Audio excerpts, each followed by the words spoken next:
Assalamualaikum warahmatullahi wabarakatuh. Iwan Filah, ada kabar yang sangat mengejutkan ya, di mana pada 23 Desember 2024 KPK telah menetapkan saudara Hasto Kristianto sebagai tersangka.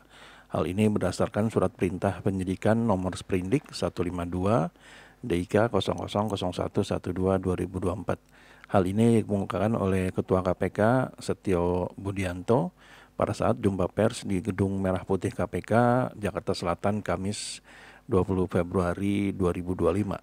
Nah, ditahannya Sekjen PDIP ini tentu memancing reaksi publik ya, di mana banyak orang yang menganggap kalau hal ini adalah kriminalisasi terhadap Hasto Kristianto, di mana beliau adalah termasuk orang penting di PDI Perjuangan, yang kita tahu sampai dengan saat ini mereka memilih untuk di luar dari pemerintahan, atau kata lainnya adalah oposisi ya.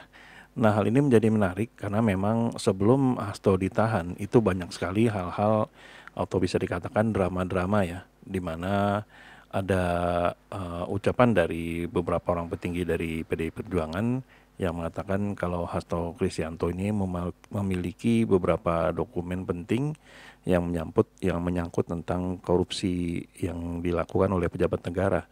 Bukan cuma itu, Ketua PDIP Megawati Soekarno Putri bahkan sudah mewanti-wanti KPK untuk tidak menyenggol-nyenggol Hasto Kristianto. Bahkan beliau menyatakan akan datang ke KPK bila mana Hasto Kristianto ini ditahan. Nah, seperti kita tahu pada akhirnya Hasto Kristianto ini ditahan ya, seperti yang kita tahu dari beredar dari berbagai media. Nah, tentu saja banyak pertanyaan yang akhirnya datang kepada kepala kita ya. Apa yang dilakukan Megawati setelah tahu anak buahnya atau tangan kanannya ini ditahan? Nah, ternyata tidak butuh waktu sampai dengan 24 jam. Megawati akhirnya menentukan sikap ya. Sikapnya ini termasuk ya mungkin bagi sebagian orang itu mengerikan, bagi sebagian orang biasa saja.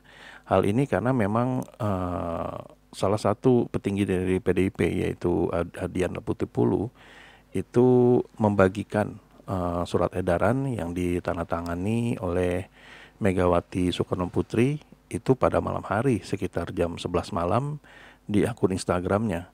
Nah, bunyinya itu tidak main-main. Di sini bisa dikatakan di kop suratnya itu Dewan Pimpinan Pusat Partai Demokrasi Indonesia Perjuangan, DPP PD Perjuangan, yang dikeluarkan pada tanggal 20 Februari 2025. Nah, surat ini juga memiliki nomor yaitu 7294 NDPP 2025. Instruksi Harian Ketua Umum. Nah, di sini ada tulisannya Merdeka mencermati dinamika politik nasional pada hari ini, Kamis 20 Februari 2025. Khususnya setelah terjadi kriminalisasi hukum terhadap Sekretaris Jenderal DPP PDI Perjuangan Bapak Hasto Kristianto di Komisi Pemberantasan Korupsi RI, mengingat pasal 28 ayat 1 ADRT Partai Demokrasi Indonesia Perjuangan bahwa Ketua Umum sebagai sentral kekuatan politik partai berwenang, bertugas, bertanggung jawab, dan bertindak baik ke dalam maupun keluar atas nama partai dan untuk eksistensi partai, program, dan kinerja partai. Maka seluruh kebijakan dan instruksi partai langsung berada di bawah kendali Ibu Ketua Umum PDI Perjuangan. Nah, selanjutnya diinstruksikan kepada seluruh kepala daerah dan wakil kepala daerah PDI Perjuangan sebagai berikut. Kepala daerah dan wakil kepala daerah untuk menunda perjalanan yang akan mengikuti retret di Magelang pada tanggal 21 sampai 28 Februari 2025. Sekiranya telah dalam perjalanan menuju kota Magelang untuk berhenti dan menunggu arahan lebih lanjut dari Ketua Umum. Poin kedua, tetap berada dalam komunikasi aktif dan standby commander call. Demikian instruksi harian ini disampaikan untuk dilaksanakan dengan penuh tanggung jawab. Dewan Pimpinan Pusat Partai Demokrasi Indonesia Perjuangan masa bakti 2019-2024, Ketua Umum Megawati Soekarno Putri, yang ada stempel bantengnya ya, stempel PDI Perjuangan. Di tembusan ini Kepala Pusat Analisa dan Pengendali Situasi PDI Perjuangan, dan kedua adalah arsip. Nah, di sini bisa dikatakan ya salah satu langkah tegas ya yang diinstruksikan dari Megawati Soekarno Putri kepada para kepala daerah yang kemarin baru saja dilantik. Di antaranya tentu saja ada Mas Pram dan juga Bang Dul, di mana keduanya adalah murni dari Partai PDI Perjuangan.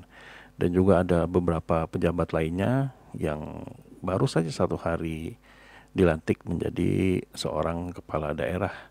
Nah, di sini tentu saja menarik karena memang akan banyak sekali perdebatan di media, baik itu di televisi nasional ataupun hanya sekedar di medsos-medsos ya.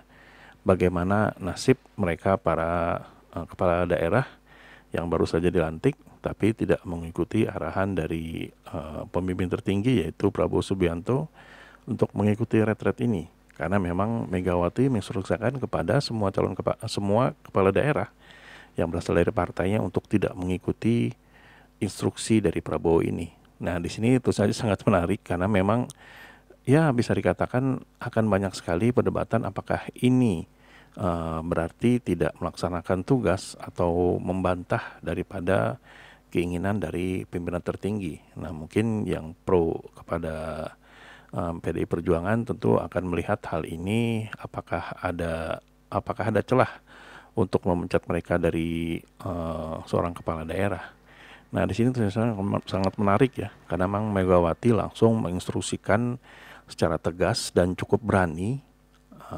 Namun kita tidak tahu apa yang akan terjadi para kepala daerah yang memang berasal dari partai PDI Perjuangan. Kita lihat saja nanti berikutnya sambil melihat bagaimana berkembang situasi terkini gitu.